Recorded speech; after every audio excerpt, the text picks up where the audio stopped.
Hello everyone. Congratulations to the Forum for the Circular Economy for Latin America.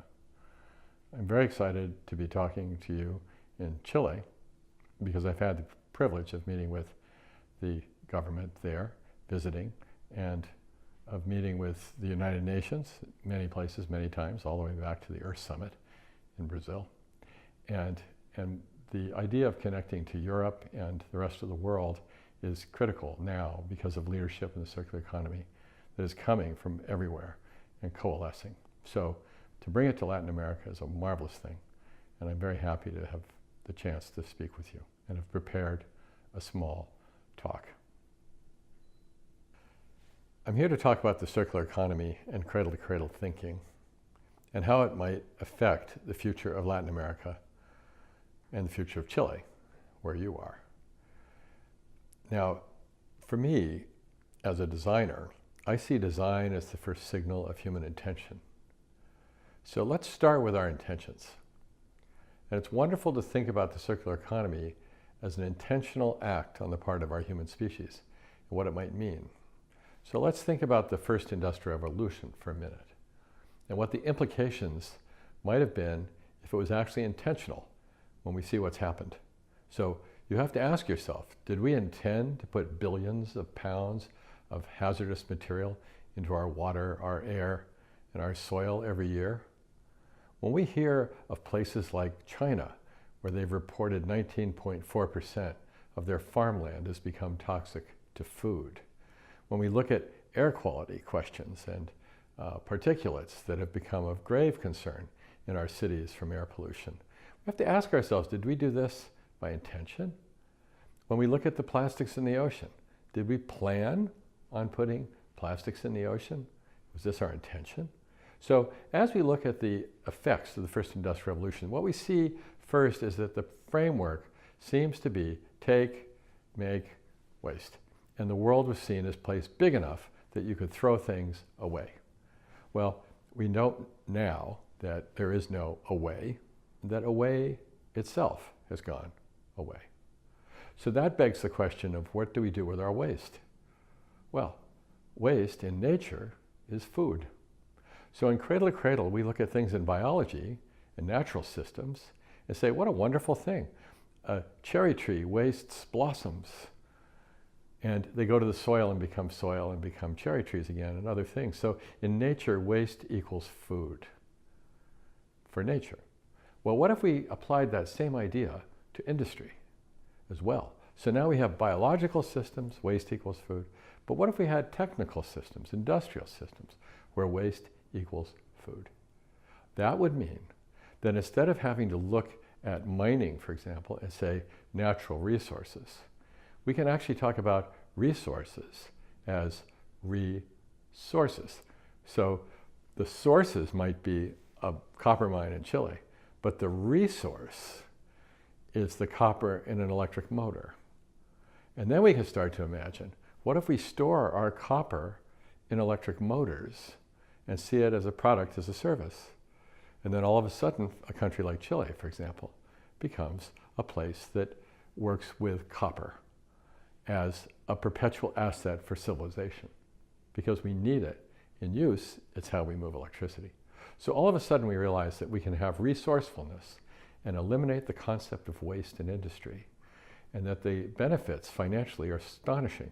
We can probably reduce the cost to the consumers and customers by about a third. We can probably increase the benefit to the businesses by about a third.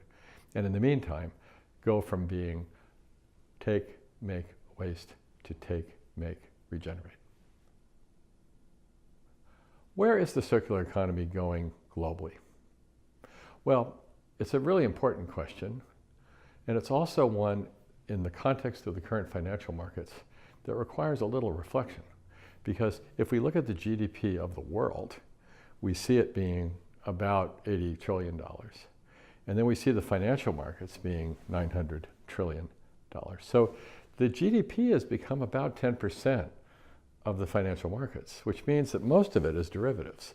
So there's an immense amount of financial trading going on where the real stuff, the goods, the value add to goods, and the services are actually relatively small. And so if we look at that as a circular economy, we really have to imagine it being something that's connected to these financial markets, so the investments can have a positive impact instead of a negative impact, because all investing is impact investing, and the impacts are either good or bad. So I think when we look at what it means to be good for investing, and we look at the global economy and how the circular economy can affect it, certainly we want things that are circular resources, and we use them over and over again, because that can grow the economy just by reuse. But we also have to bring our ethics and other systems into play, which include renewable energy. There's no reason we should not be thinking about clean renewable energy for everything now, because of the cost effectiveness and the critical part related to climate effects and so on. We can think about clean water. We've got industrial systems now. We've designed textile mill processes that produce drinking water from textile mills. So all of a sudden you realize that even our dirtiest production can actually be done as clean production and restorative production. And then we have clean and safe materials. This is really important because we call the economy a thing full of goods and services. But what if they were bads and services?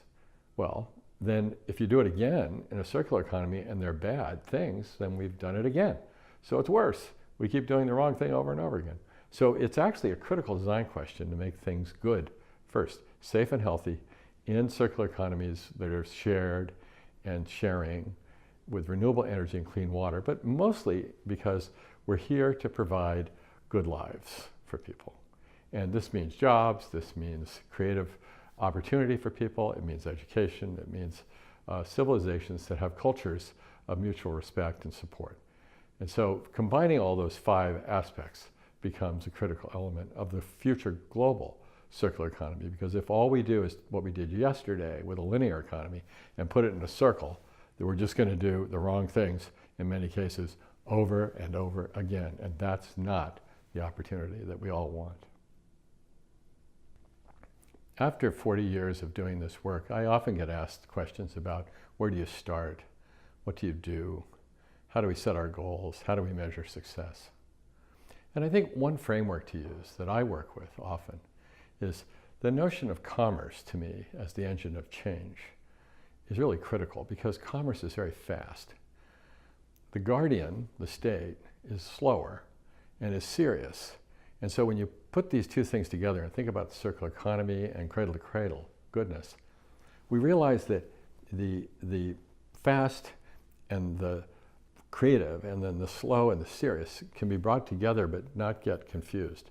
So business can do things quickly and be creative, but it's really important that they're based on values and they're principled while they produce the value. So they do the right things first, not the wrong things more efficiently. On the other hand, the guardian, the state, and this is critical, is the place where we protect the public benefit. We keep the world for future generations safe and healthy. So when you look at these two things, one way of working on this is to use commerce for insight, to quickly understand what the new tools tell us. What does the blockchain mean? What is artificial intelligence going to mean to us in business when we think about what is our natural intelligence? What is our human intelligence? How are we going to put these new tools together with our ancient wisdoms and find ways to operate that make the world a better place every day instead of destroying it less quickly or whatever? So I think that's a critical question, insight. Then once we have insight, we can have oversight. And we can start to think about what is the effect of all this on a larger basis. Think of Latin America. Think about the implications of forestry or land clearing or mining and so on. And then start to say, wait, if the wastes are causing problems or we're losing the opportunity for natural systems to recover, what does that really mean? And that's sort of oversight. That becomes something that starts to look toward policy, toward regulation, toward public goods that need to be expressed. But right there at that intersection is this creative work that produces value from our human values. And that becomes the critical question, I think. What is the right, what is the wrong first, and then we talk about the less and the more. So if we look at a chart like this, we can say we have a lot of choices now in modern life. We can choose this one, maybe that's not the best thing. We choose this one, oh, it's better. What if we take all the things that we don't want to do anymore, pollute the air, pollute the water, provide unsafe conditions, and start to think about how do we reduce those to nothing, right? Let's reduce the things we don't want, and then let's articulate what we do want. What would 100% fabulous Latin America look like in a 100% fabulous world? And then we move toward that goal. What does that look like? So a good tip for getting started is to think about what you think is good, what you think is bad. Let's do more of the good, less of the bad. And let's move them both toward this goal, which is 100% fabulous. Then find the way to do this with commerce quickly. And I think that's what we find by design. If we can redesign the cell phone so that you can recycle it, then you've moved it from being a waste into a resource. So all of a sudden, we start moving everything toward this 100% great goal. That, to me, is the greatest place to start, is to integrate good intentions and human values, and then bring in the new tools.